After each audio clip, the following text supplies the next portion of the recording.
All right, big breaking news coming in from Kerala. Two women, Bindu and Kanaka Durga, in their early 40s had entered Sabrimala temple today early morning.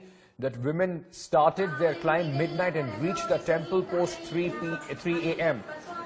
In fact, for darshan and left Sabrimala, the women were accompanied by a small group of police personnel in civil uniform. The two women had tried climbing up to Sabrimala in the last week of December but failed amidst massive protests. The two women have been unreachable for response, and the kind of reactions that has drawn so far, of course, the government is keeping them away for security as well. So this is the proverbial glass ceiling that has been broken. In fact, these two women have entered the Sabrimala temple. Remember, massive protests were going on for the last couple of months as far as this situation is concerned after the Supreme Court verdict.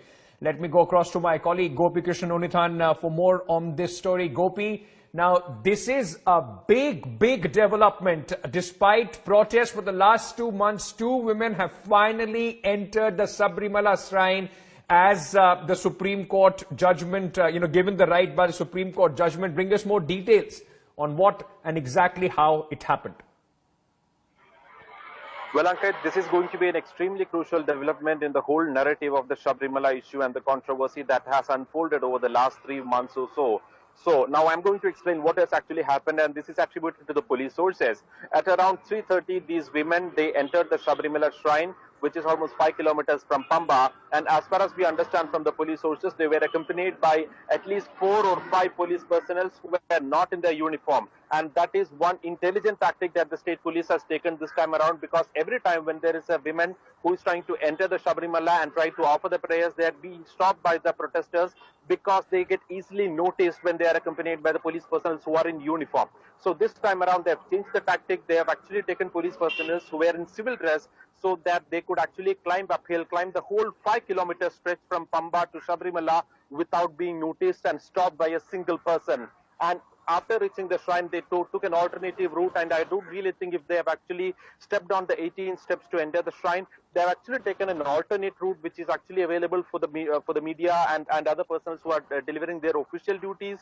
So they climbed the shrine, Sanctum Sanctorum. They reached there and they offered prayers at around 3:30. The temple usually opens at 3 in the morning. At around 3:30 is when they have offered the prayers, is what we can exactly see from those visuals that we have, and which is very first on India Today at the moment.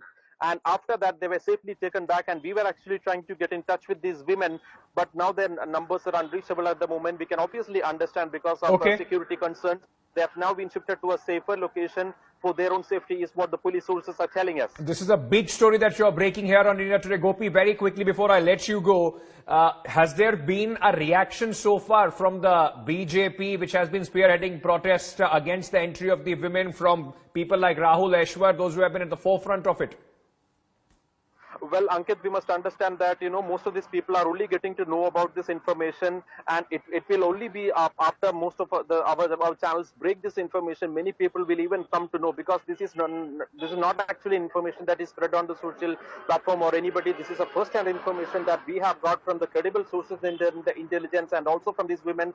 So this news will spread only as the day progresses, and maybe as the day gets into its afternoon or so, we might have some huge reactions from the political spectrum. Remember, Ankit, I must tell you one more thing, because in the last 3 months, the state government was also feeling a lot of heat for not implementing the Supreme Court verdict. That's right. Every time when the people was asking this question, Chief Minister and other ministers used to say that Sabrimala is a sacred place and we cannot shed blood or we cannot use force in Sabrimala.